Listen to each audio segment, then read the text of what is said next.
I'm going to talk. Okay, thank you. I'm going to talk about case-based reasoning. It's an area I've been working for probably more than 15 years, but I guess it's more relevant now than it has ever been because of its ability to help with explainable AI. So I'm going to see if this moves. It doesn't move. Maybe just use the mouse. Oh, right. Okay. So I'll switch on my watch so that I know where I am. Right. Okay. So the first part of the talk, what I want to do is to sort of give you an overview of what is explainable AI, why do we need it, how is it different from interpretable models, they're all necessary. And then once we sort of cover some of the overview parts and I sort of point you to literature, I want to then go to the second part of it, is how do we use case-based reasoning to create best practice in explainable AI and how to share that best practice. So we will be talking about this idea of explanation experience and how to create it, how to store it, and how to reuse it. Okay, and in general, those explanation experiences are created by users for users. So they're created by users so that other users can also make use of it. Right, so let's sort of start by talking about why explainable AI. I think I don't have to make the case for it. It is more important now than it has ever been because of the breakthroughs in deep learning and so on. So essentially, when we talk about explainable AI, the first thing that comes to mind is that we want to look under the hood, almost to look at inside the black box. But explainable AI goes beyond that level of transparency of the model. It's about ensuring that that transparency is understandable to different stakeholders. So one thing about explainable AI that people tend to forget is it's not simply interpreting the model, but also finding a suitable interface and interaction with which you can enable or allow the end user to really understand. So understanding is important. And depending on the types of stakeholders, if you're talking about regulators and so on, it becomes important to use explainable AI as a way to discover issues of fairness, ethics, if there is anything to do with discriminatory decision-making and behavior in the AI model. So it covers a lot of issues, not just looking at the AI model. It covers the data, the provenance of the data, the quality as well, supposedly, and also then how to present it to the different stakeholders. So we are then talking about the mental models of end users and trying to recommend or suggest things based on their mental models as well. So just taking a few examples, let's talk about interpretability first. The typical example is you have an AI system that decides whether or not a particular mortgage application is acceptable or it's going to be rejected. And depending on the type of stakeholder, suppose it's a data scientist, they may just want to have some transparency to see inside the model to understand what were the weights that were triggered, whether those weights has a causal relationship to the outcome. But alternatively, if you have a loan officer, they might not be interested in things about weights and so on. They might be more interested in things to do with precedents. You know, have there been other people in the past who had got the same type of outcome as the current person? Similarly, if it's a customer whose application was just rejected, they might ask different questions from the explainable system. They might want to know, what can I do to change this outcome so that I get a more desirable outcome? So then we talk about counterfactual reasoning. So I think the key point about explainable AI is you need to have different methods of explanations based on the type of stakeholder that's interacting with the system. So when we talk about interpretability, we are talking about was it understandable? Was it satisfactory? Was the explanation complete? And so on. So in explainable AI, what you will see throughout my talk is it's not only giving the explanation, but also being able to evaluate to what extent that explanation was good. Then trust is another issue related to explainable AI. In this medical example, suppose we have an AI system that is predicting whether a disease has progressed or not. Even two stakeholders who are similar in the fact that they're both doctors may have different explanation needs. One might want to know what areas in the image caused that decision, while others might want to see, can you show me similar images of other patients? So again, I guess the important thing is what we have found through our research in explainable AI. You can't just build one explainer method and think, okay, that's good to satisfy everybody. So we often talk about explanation strategy, which is depending on the stakeholders, we need a system that can present a suitable explanation that meets their needs. And when we talk about trust, if you want to evaluate to what extent that trust has been met, we might have questions about, are you confident now after seeing this? Are you able, after seeing this explanation, are you better able to have an idea of how to predict the outcome? Do you think it was efficient? Did it perform the task? Did it help you to do your decision making? And so on. In another project, what we noticed, which was called Self-Back, and it was sort of creating a dashboard for clinicians to have a look at people who were self-managing their chronic pain. And one of the things the clinicians told us, look, you're showing us a dashboard, we simply cannot understand what is going on here. So there, the clinicians wanted a textual interpretation of all the data analytics that were shown. So here we then had to focus on how to present the explanation in a way that the clinicians would understand it. So then in order to see whether that worked or not, we might want to ask different questions. Was the explanation well articulated? Was it accurate for you? Was it coherent? Because we're talking about natural language. So I guess the key point is there are different criteria when we talk about explainable AI, like trust and interpretability, satisfiability. There are different ways in which to present the explainer, and we need to be mindful of how to evaluate to what extent the explanation need was met for the stakeholder or the end user. I want to just go through some literature that we have found very useful. This particular paper by Dodge et al., they sort of do a evaluation on fairness and ethics and bias in data, and they use this compass system. I don't know if you may have heard it, but this AI system was actually used in Florida by judges to make predictions about whether or not somebody is going to reoffend.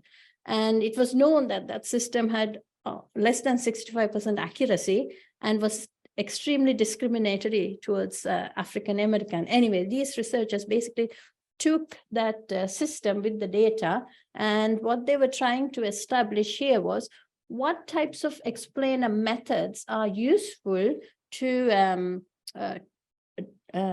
reveal the bias that is existent in either the AI model and also then the data that underpin that AI model.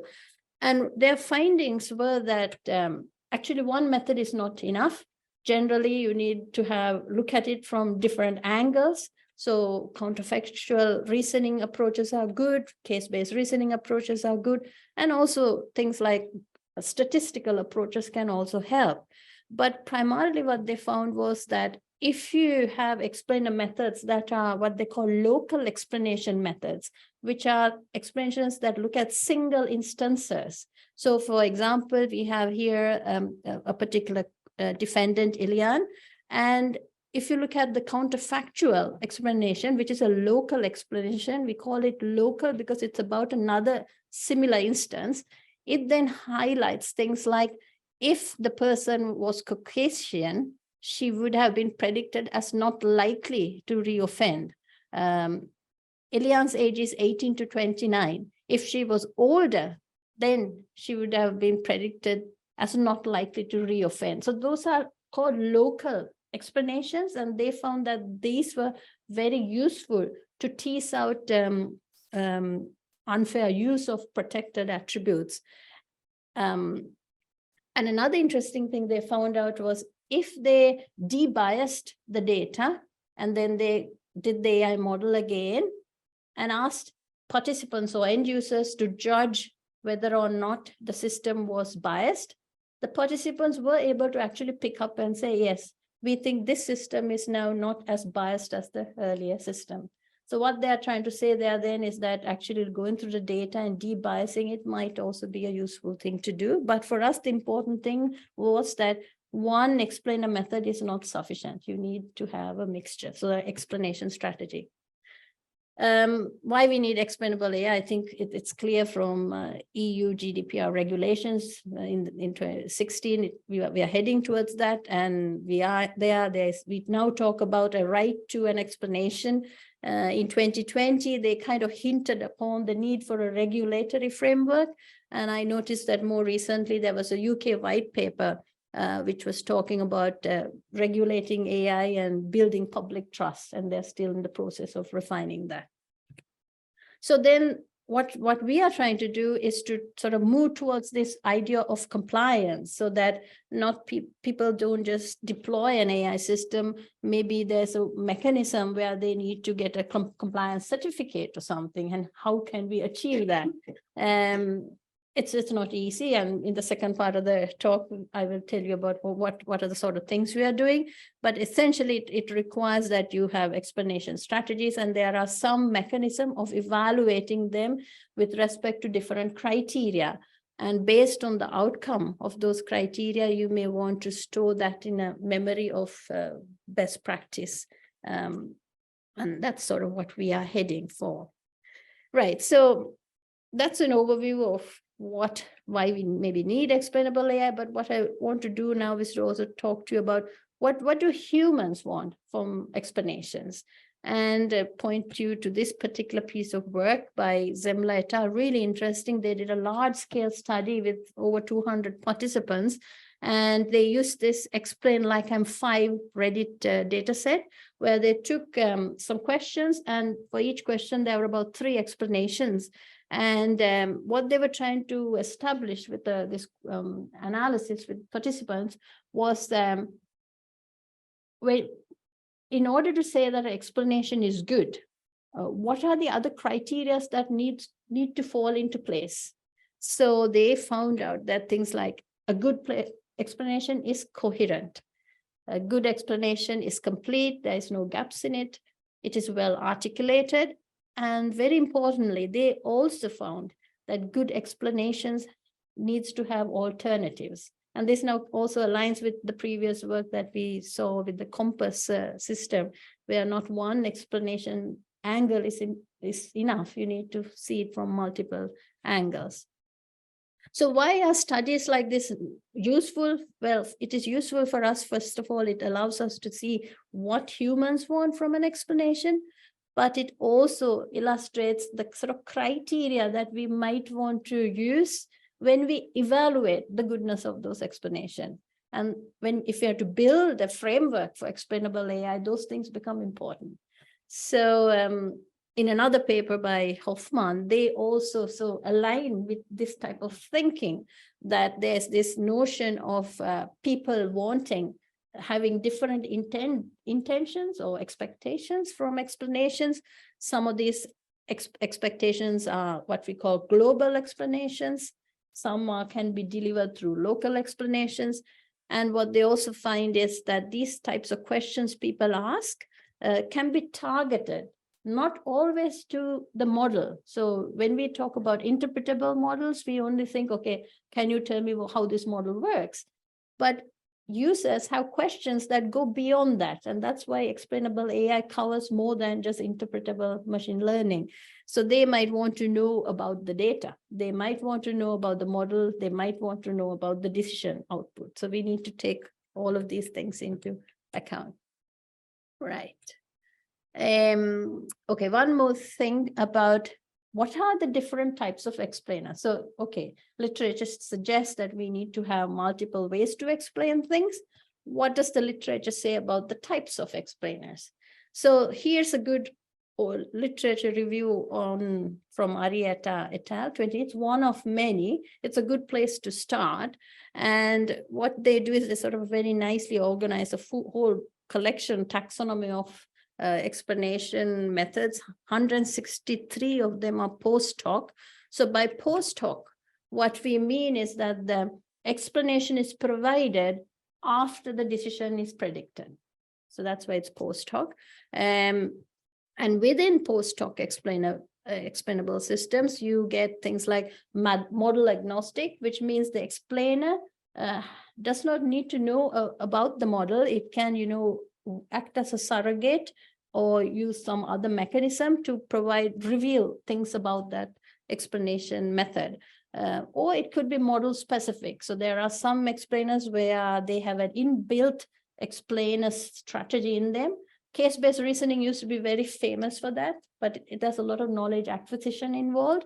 More recently, there are some works where deep learning algorithms have sort of tried to create prototypical nodes, if you like, within their deep learning constructs so that you can get some idea of explanation. Then, and there's another way you can organize your explainer methods, which we call factual explanations, semi-factual, and counterfactual. So factual is when you basically say, okay, this decision was made based on these attribute values. That is sort of factual, right?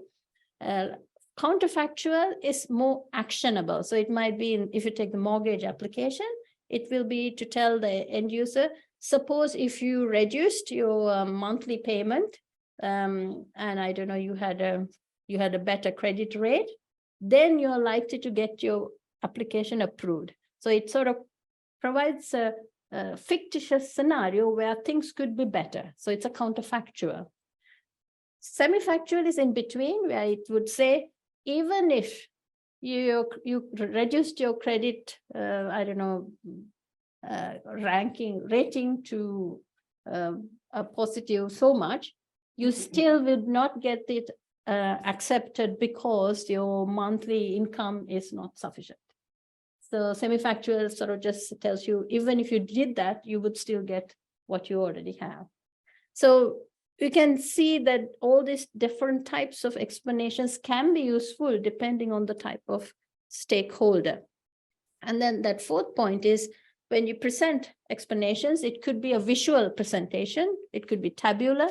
You just show the attributes and the important weights. It could be a sequence of text, a natural language explanation of the decision. Right, so we have explainers. We know humans have explanation needs, and they have some questions. And those questions are targeted on certain things. It could be targeted at a model. It could be targeted at the data itself or the outcome. So now what we want to do, if you are to build a framework, is to bring these things together. So on the right side, you have sort of criteria that humans want. They want to know explanations related to transparency, about the performance, actionability, what can I do to change situation? And each of these, will translate into different types of questions, right? Now, you cannot enumerate all the questions, but you can try to enumerate the key types of questions. And when new questions come along, you can find similarity between questions and then find the target for that particular question. So here we can say things like in the blue, how much evidence has been considered to build the AI system? So questions like that are about the data set. The pink purple ones, for example, what are the important features of the AI system? That's about the model. And the yellowish ones are things like which features contributed to the current outcome, could be sort of discussing about explaining the prediction itself. So you might have different types of questions with different targets. So what we've done is essentially curated a whole collection of these questions based on use cases, and then bring all of that into a framework. So what we then have is the explanation types, a taxonomy of types. So you have explanations that use nearest neighbors, some which use counterfactual, some use statistics, some use salience maps. So you sort of create a taxonomy of explainers. Then you have the intents or the human questions, and you sort of align them together using some kind of a ontology. So that's sort of the first part. of what we need to do if we are to move towards a framework. But ideally, we want to make it extendable because new explainers are always coming along, new models are coming along, and new questions are rising, if you think about GPT and so on. So we need to have it extensible, and that's why we are also looking at an ontology to do this. Right, so now we have a rough idea of sort of bringing them together, but what is an experience? What is an explanation experience? And for that, we use case-based reasoning. So let's talk about case-based reasoning first, before we sort of go into further detail. Right, so CBR has its roots in cognitive science, and it is predominantly about reasoning by remembering. So it's a memory-based reasoning approach, and it is very much focused on precedents. What happened in the past? If it is similar to a current situation, that gives precedence. Therefore, we can maybe use it. We might have to refine it to fit to the current situation, because often situations may not have exact matches. So it sort of provides some kind of a methodology where we have first a new problem coming in. We have a collection of precedents from which we retrieve a matching case. We look at the solution for that case. We might want to revise it. We evaluate the revision. If it is useful and good, it gets retained. So essentially, it's a way of creating best practice through this collection of case base. It's popular because, well, it has been used for a long time, because it can make use of rules as well as machine learning. So basically, if what they call a weak theory domains is where you don't always know all the causal reasons. If you know the causal reasons, you can embed that, but if you don't, you can still use machine learning type algorithms to do each of those stages. CBR maybe started, I think, in the 80s or so on. And at that point, as I mentioned earlier, explanations were in a very much inbuilt into the CBR reasoning process, because they acquired all the causal reasoning. So for example, when decisions were made and the decisions were presented, they were able to provide also the causal reasoning that went into those cases. It has its roots in legal reasoning because of the aspect of precedence, but it was also used a lot in the beginning for architectural designs and planning as well. In the 90s and more recently, so as you can see in the 80s, that's where they used knowledge-rich approaches, and because of the causal reasoning, it was a good way of explaining as well. And then later on, it started to use knowledge-light approaches, because it became apparent that acquiring all this causal reasoning is quite expensive, because it's a knowledge engineering bottleneck. And what they then started to do was, when you match cases, suppose you have time series data, you have symbolic data, you might have numeric data, text data, each of those attributes are matched based on some similarity measure. So what they began to do was use those similarity values as a way of explaining why certain things were matched and why certain matches failed, as a way to move away from this very difficult knowledge acquisition problem that they had. And more recently, there has been a lot of work where CBR has been used in counterfactual reasoning and semi-factual reasoning, as well as factual reasoning. Because we are dealing with cases, it becomes relatively straightforward to find cases that are nearest to you, but maybe having a different outcome. So if you have a more desirable outcome, it becomes easy to then compare what are the differences. Oh, my credit rate is poor. So maybe if you increase it, you will maybe go to the more desirable outcome. So that has made it quite popular. So since about 2018, there has been an annual CBR for Explainable AI workshop. And if you're interested, the next one will be in Aberdeen There's still time to submit papers to this workshop, which is May 22nd. Right, so I'm actually doing well on time. I hope I'm not going too fast. Right, okay. So now what I want to do is to give you a sort of examples of where CBR research was used in different types of explanation applications. So I'm just going to give you a slide and give you the reference if you can go and find out more details. So some interesting work here was you could use a CBR system as a twin or a surrogate for a deep learning architecture. So what they do here was you have the neural network, you have the embeddings. What they do is use those embeddings to represent cases, and then basically you can get the CBR system to identify nearest neighbors. Because when you show nearest neighbors, it allows you to sort of get an idea of precedence, which says, okay, this decision was made by the neural net, but here are some examples that are similar to the current query, which also got that same response.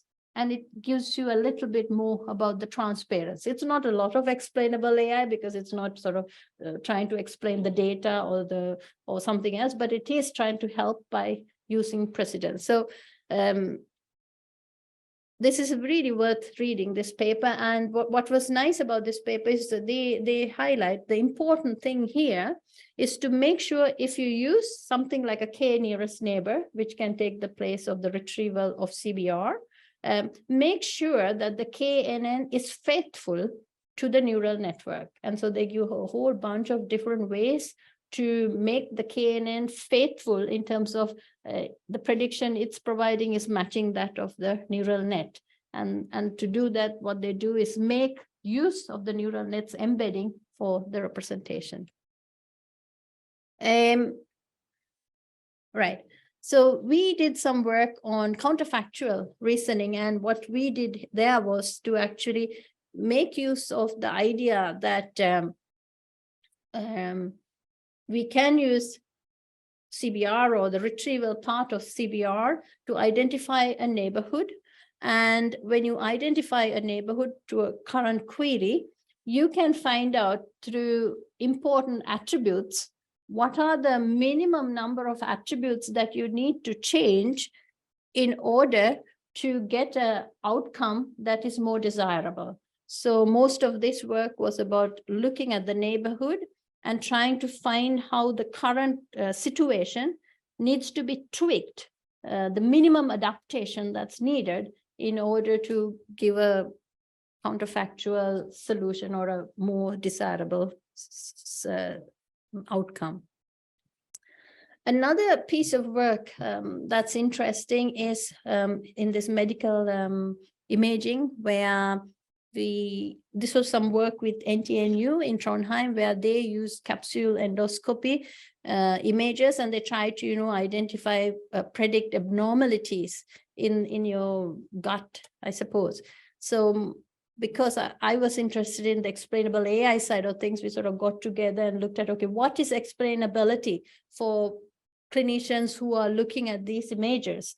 And what they were wanting to see is, suppose you had like a current patient with this type of image who has an ulcer or something like that.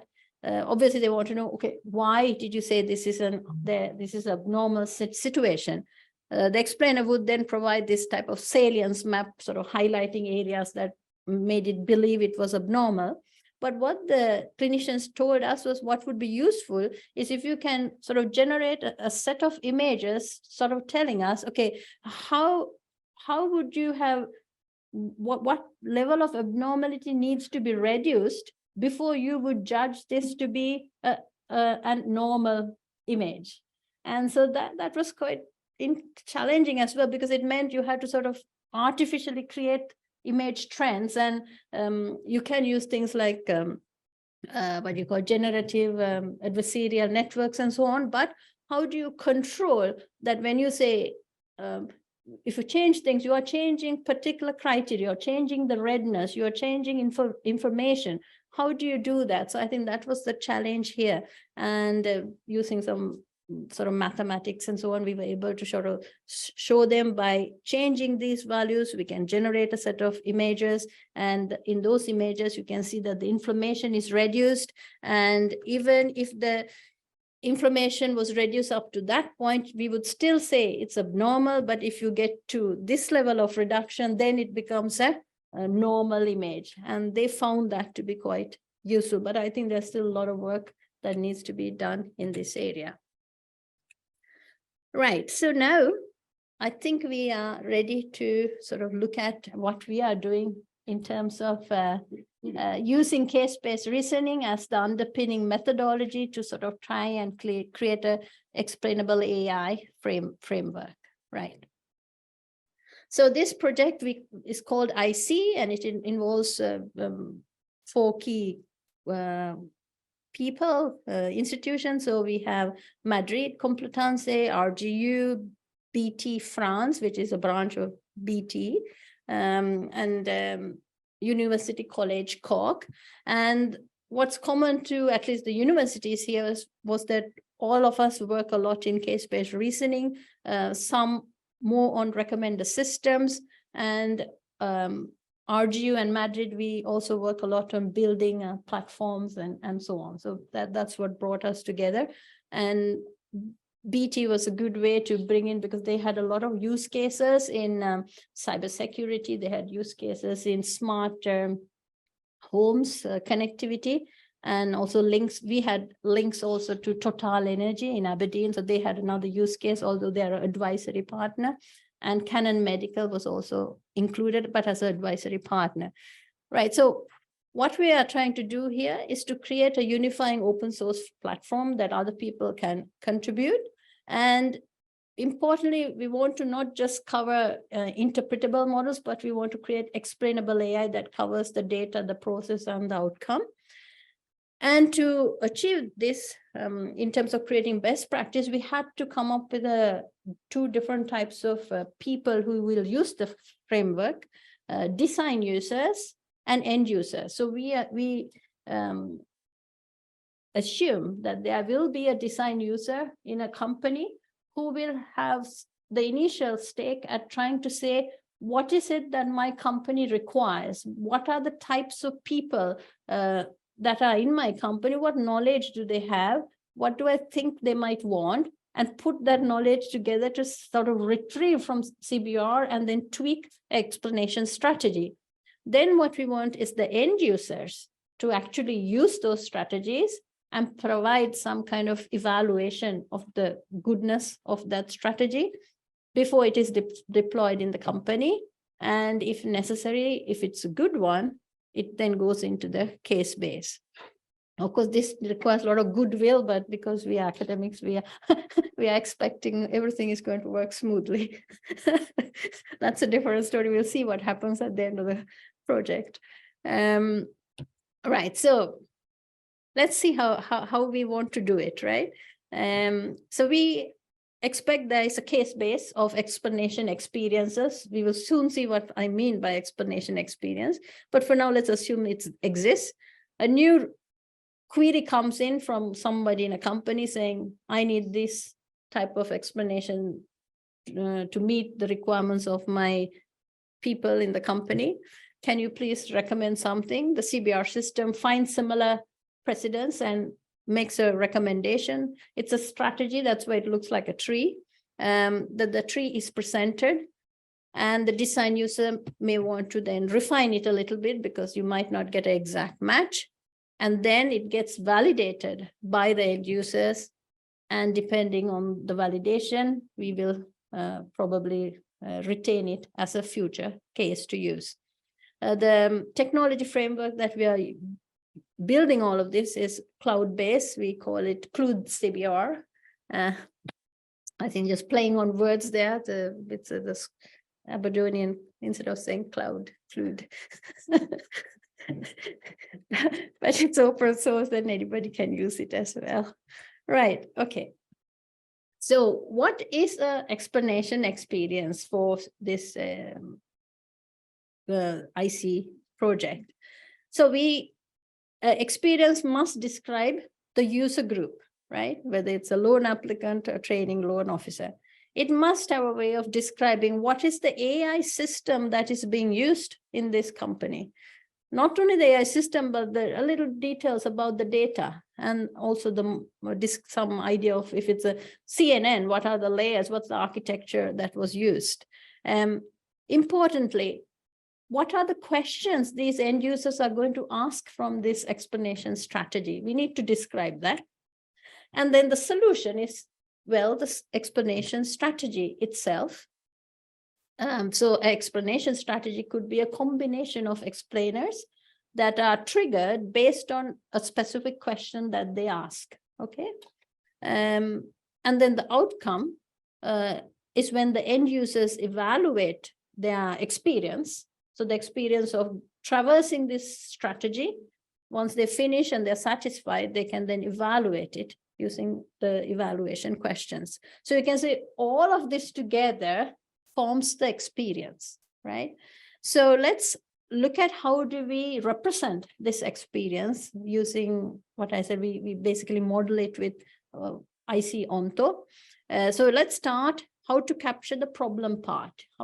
It has a description of the AI model, explanation requirements, and the user groups. So if you take the AI model, we have a separate AI model ontology, which allows you to sort of describe different AI methods. It allows you to also describe the data set that was used for training.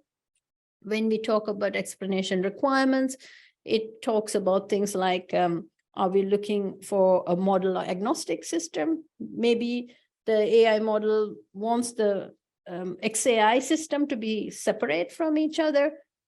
Is it post hoc, meaning after the decision is made? What is the target of the explanation? Is it the model? Is it the outcome prediction? Is it the data? How do you want it presented? Maybe using a table of important attributes, or maybe using natural language, or using an image of saliences and so on. When we talk about the user group, how do we describe it? We will ask questions like, what is their knowledge about the domain? Are they a novice, an expert? What is their knowledge about the AI algorithm itself? And more importantly, what are their questions? So that's sort of trying to establish in a very simplistic manner the mental model of the end users. So that all those yellow boxes describe the problem. And then the solution part is, at the moment, what we've decided upon is to represent it as a behavior tree construct. This is the explanation strategy. What this allows us to do is it provides us a state transition type of structure, so that we can, based on a question, we can have certain branches which needs to be satisfied, like an AND branch where all the branches need to be executed. Alternatively, you can have OR branches, but it allows us to control how we allow an end user to sort of interact with the explanation that is being provided. And so in this example, you can see if the end user has a intention or expectation about transparency, they might start with a question, which regions in the image contributed to this outcome? Then if that's the requirement, then you show integrated gradients. Then if they're still not satisfied, they could maybe go to what previous examples contributed to this outcome. That could be satisfied with nearest neighbors and so on. So it is a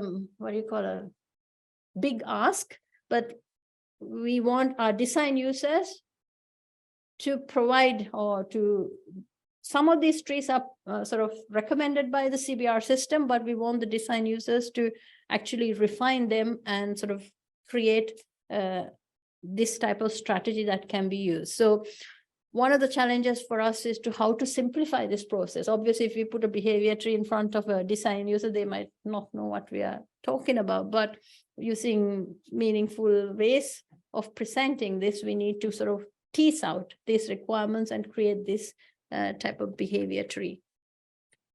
Right. So if we look at it, then we know the different ways in which we describe the explanation experience. How is it used in the CBR cycle? So if we have the problem, the solution, and the green part is the validation questions. So the questionnaires and the user results, responses. The orange part, which is the description of the model, the requirements, and the user group, that is used for retrieval. So that orange part is used to match against the precedence case base and find other cases that have similarity in terms of those ontological attributes. The purple part is the solution, the behavior tree, which may need to be refined. And the green part is the evaluation part. So if you think of the cycle, we have this picture of a way to describe explanation experience. A set of those can form your best practice, your case base. When a new one comes, you try to match the problem description. You retrieve by using CBR methods. So some of those attributes might have a similarity measure that is exact match. Some might use ontological semantic similarities. If you're talking about the questions, we could use text similarity to try and find established matches. So for each of those attributes, we need to define a match metric in the CBR system. Then we retrieve, we reuse the behavior tree, we revise it, and then retain. So that is generally the CBR underpinning framework that we are using for IC. Right, so in this last part, what I want to do is show you just a little bit of the interface that we have created using one of our use cases. So as I said, one of the challenges for our project is to get more people to come and submit their use cases. We've managed to some extent working with the various industrial collaborators. So for example, the Brain Guard research is a nice example of a use case. They have lots of PET images, I believe, and the AI system tries to, I think, predict deterioration of the brain. BT has already put in 2 use cases, one on cybersecurity, one on connected homes. The Jiva AI is a nice one, which we will talk about, which is about radiology images and predicting fractures in them and providing explanations to different stakeholders. The IEEE MX, which is from Madrid, that refers to predicting, I think, weather-related events. Okay, so let's look at the Jiva use case. So here, the AI task is classification of whether there's a fracture or not in radiology image. The data set is images in this DICOM format. And what they require is model agnostic. So the explanation should be separate from the model. And they expect that people will want alternative types of explanations. So they already wanted that beforehand.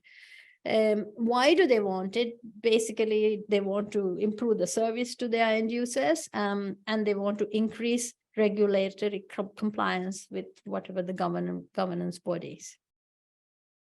Okay, so we have this thing called the IC system, and particularly from our end, what we've been doing is building what we call the cockpit for IC. And how that starts is by enabling a design user to upload the use case first, right? So here, the first step is we have to describe the AI model. So we might say, what is the AI task? What is the method?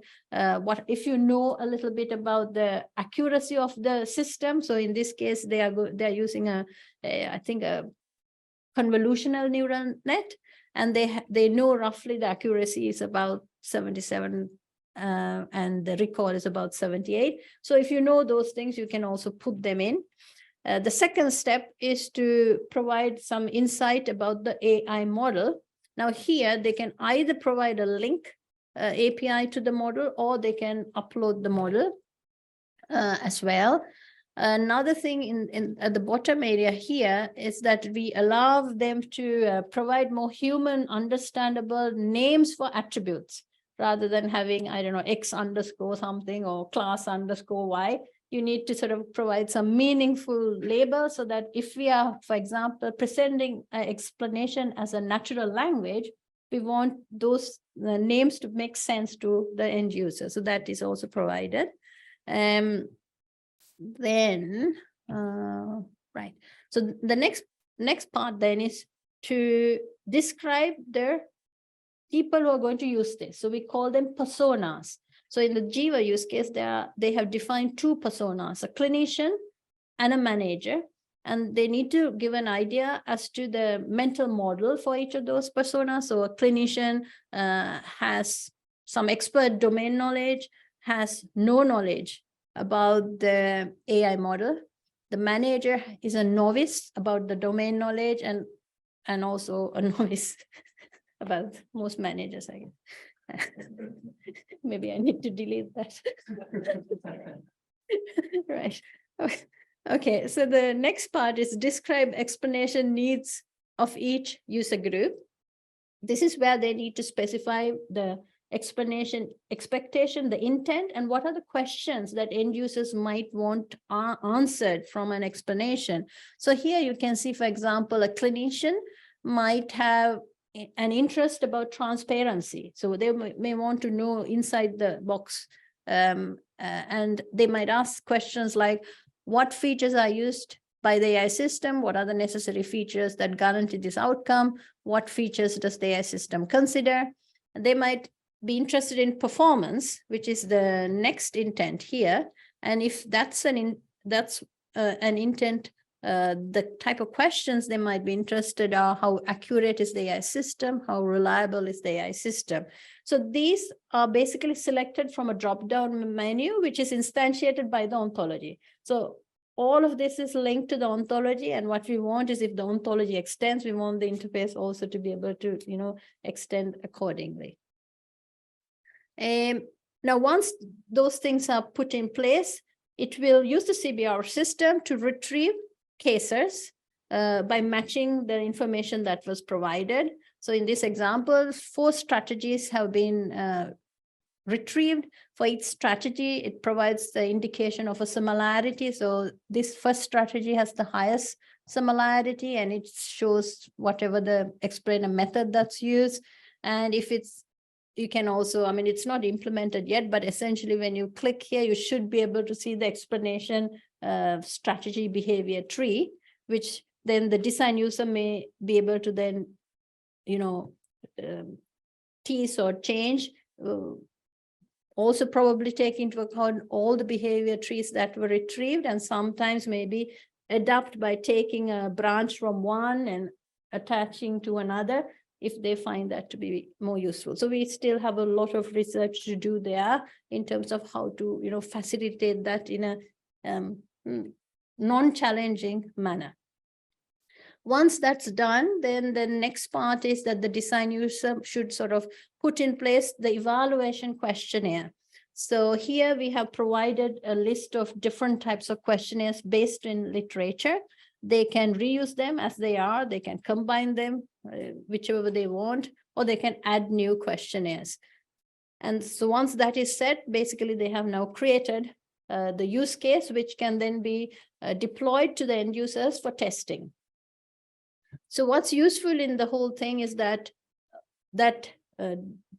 design case which is uploaded, it's all, as I said, underpinned by the IC ontology. So at the moment we're using it with JSON, but you can see it is easily extendable and shareable. Right, now I said explainable AI is about also not only showing about explanation about a model or something, but also focusing about the interface between the end user and how that explanation is going to be presented. And our initial work in this is to sort of provide an interactive interface. So we would start with some kind of a greeting, and then we ask the person, tell us which persona you belong to. Are you a clinician? Are you a manager? Because the design user said there were 2 personas, so then they can select clinician, let's say. And then it says, okay, here is a test case, and the AI model gave a prediction that there is a fracture with a probability of so much. now what is the explanation you want from me, right? That's what it's going to ask. In order, you have 1, 2, 3, 4, 5 possibilities of questions you can ask. And then the end user can select which question they want. What features are used by the AI system? So suppose they want to know about that. Then the system will look at the behavior tree that is associated. So that intention has 2 possible ways it can go. The first one starts with integrated gradients, and it provides that explanation, which is sort of like a salience map showing the areas of importance that related to the fracture outcome. Then it will ask, it'll check, does the user need an alternative or a variant? And if they say, yes, I would like another explanation, then it will choose the next branch, which was set up by the design user, which is the nearest neighbor. And it will go on. And if after that they have another explanation need, we can check for that and repeat those steps again. Once they are satisfied, we can move to the evaluation phase where they are given the set of questions from the questionnaire and they provide the feedback, and that then sort of completes the experience. So some of the questions that we have yet to answer is there can be 20 end users in this phase that are giving feedback, how we might want to aggregate the responses in order to create an aggregated experience. We are still to do that part, but this sort of gives you an idea as to the direction that we're going with collecting explanation experiences. So I think that brings me to the end. So I guess the key message here was to introduce or talk to you about case-based reasoning and how we are using it as a way to create an explainable AI framework. I've provided the link to the IC project. We are looking for people to get involved, and you can get involved if you're working in research related to explanation AI and creating explainer methods. We can easily look at how to add that into our explainer ontology, into the explainer library. If you want to evaluate IC or try IC, you can using these links and the username and password. And this is the IC team at our GU. So there's Dr. Anjana, Dr. Kyle, David Korsahi, and Ike together helped with all of the IC ontology. Chamath and Angie, they are the ones who sort of do all the interface development and sort of making sure the CBR links up with the interface and so on. And Kyle does a lot of work with BT and trying to get more end users and use cases to the library. So lots more to do. I just leave some of these questions, and I think I can finish there. So thank you very much.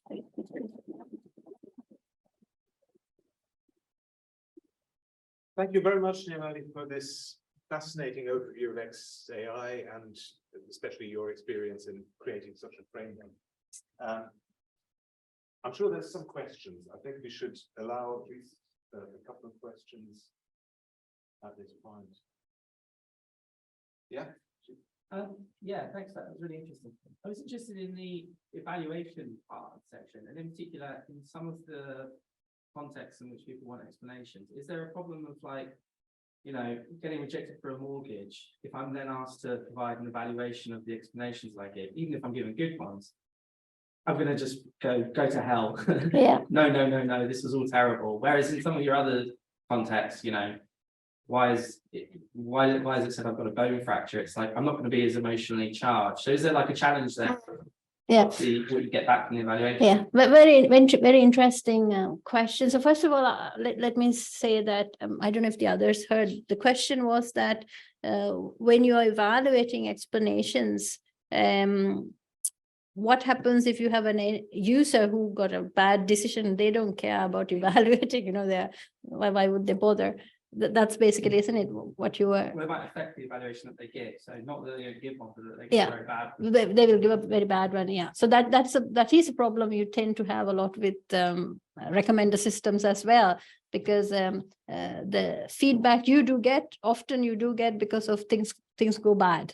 The ones who go really well don't usually provide any feedback. But I think the important distinction here is we expect the system is to be used by a company where you have, I guess, the design user and end users are likely to be people who are, I guess, in this case, could be pretending to be customers. So this is before you deploy the AI system in the real world. So that's one way of handling that issue. But what your question raises to me is that maybe the evaluation part should not be included once the deployment has happened. It's okay in the initial design phase where the company is actually evaluating. Yeah, so thank you for that. Yeah. I have a question about the feasibility to deploy your project somewhere else. So you need to build an ontology. So you need to put first something in before you can look at your individual case. How much effort is that? Okay, so right. So the ontology that's running underneath this, we have put a lot of effort into it. It was about capturing the different concepts that are necessary in order to talk about explainer methods, in order to talk about the types of AI models and data, right? So that ontology is built. When it is deployed into the real world, if everything stands still, we don't expect anybody needs to go and modify that ontology.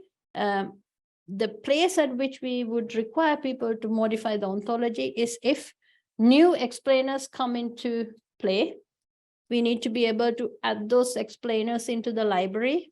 And if those explainers deviate from existing approaches, instead of post hoc and anti hoc, something completely different comes in, then we need to create a new concept into the ontology. That is where the issue is. But if we are to just try and use the framework to describe a use case, the description of the use case does not need to have the ontology. They simply go through that dashboard with the drop-down menus and select what is relevant to them and upload their use case. Does that help? Okay. Yeah. Alex, mentioned a lot about post hoc explanation methods. One of the things that you mentioned a little earlier, and I at least didn't see in the interface shown in the framework, was what was the space then for bringing the interpretable methods where you're getting a trace out of some model in AI or something where there's, as you mentioned, things that can produce prototypes as part of their reasoning. So even though they're deep learning, they are able to provide evidence. They go, what's the kind of integration with that in the framework? With that, just an open question still looking at. Yeah, no, so I guess we start with the easy things first. So yeah, so anti-hoc ones where the AI model XAI is in the model itself. Probably we need to address that next, because there are some challenges there, because it depends how easy it is for us to tease out the explanation. Suppose a company has such a AI model with the explanations inside them. We need to be able to see whether they will, first of all, allow us to load the model. If they don't, then if they give us the API, is it going to be easy for us to extract the explanation? It's less clear. Maybe it is possible, but I think we will maybe look at that after handling the postdoc, because with the postdoc, the explanations can be in the explainer library. And so it's a little bit more under the control of the framework. Good point. I think, yeah. Yes. Yeah, so there might be some implementation issues, but I don't think it's unsurmountable. So. I know Thanks. there's a few more questions, but I think we have to stop at this point. Nirmalie will stay with us, and Till lunch. there's going to be opportunities in the coffee breaks to kind of chat with her. So sorry for those who didn't get to ask their questions, but I'm sure we'll be happy to discuss that. We will move on. And do you want to try and set up while I stop the recording? Just in general for the contributed talks and other talks.